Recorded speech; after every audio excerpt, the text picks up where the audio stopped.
Okay, good afternoon. I want to talk about an old issue regarding um, blogging and the possibility of violating campaign finance laws, which was an issue back in the early 2000s that had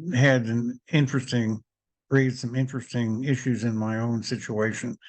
Um, I'll just show you a quick picture where the Federal Election Commission now is just north of Union Station, in Noma. And the next time I'm in the area, I'll do a still picture and put it on my community board.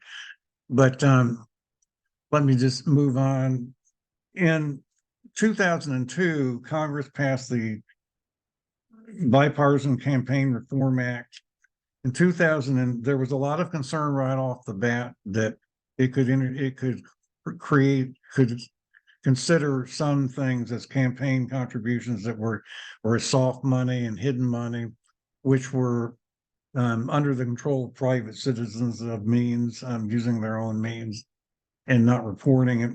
In 2003, the Supreme Court said that informal internet activity was not the same as campaigning and not to worry about it. But in 2004, in a case called Shea Meehan versus FEC, a federal judge raised the question as to whether some informal blogging could constitute campaign activity illegal, especially if there's what they call express advocacy. Now, the Federal Election Commission quietly issued a rule in 2006, which I'll link to in the description here, with an Electronic Frontier Foundation article that explains the action that it took. It basically said that only direct contributions or paid paid paid political contributions would count as campaign contributions, and that ordinary blogging would not.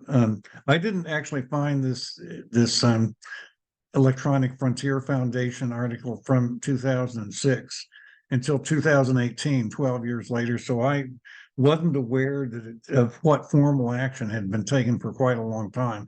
Although I noticed we weren't hearing about it anymore, it's whereas we'd been hearing a lot about it in 2004 and 2005. Um, in October 2005, the Washington Times and the Washington Post sort of debated whether this was a serious issue or not.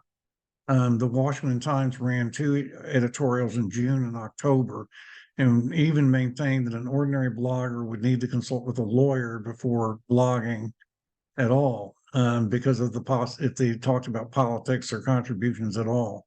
And the Washington Post made up some hypothetical scenarios where maybe this could happen. And this actually contributed to an incident at a high school where I was substitute teaching in October of 2005. That's a very interesting thing that I'll talk about later in a subsequent video. I didn't actually have a formal blogging platform then. I was just using two sites, the Do As Do Tell site and the High Productivity Publishing site at the time, with flat HTML files, but they were doing quite well by being found just by simple free search engines, mainly from Google. And I started using Google Blogger in January 2006 after this controversy and after I had left substitute teaching for a while, but I'll go over that again in a subsequent post. Um, but um, So for a number of years, for about a decade, we didn't hear a lot about the issue. And we didn't really even hear about it during Trump's campaign in 2016 or his election. We did hear about it with respect to social media, which Facebook and Twitter and some other platforms had become quite prominent at the time. Remember the Cambridge Analytica scandal in 2018, where it was uncovered um, where content was sold to advertisers, and social media content was sold to advertisers with respect to campaigns. But that didn't really have anything to do with this. Um, Now, there's kind of a related issue that particularly since about 2018, after Charlottesville and after Trump had been in office for a while, many people on the left started becoming concerned about sort of gratuitous speech online, where from those with privilege or power who had their own money, particularly inherited money, and who could influence political opinions, particularly about candidates, without anyone having to account for where the money came from. In other words, it was sort of a skin in the game argument. And that was something that it could affect me. And I actually made a major post about that in 2018.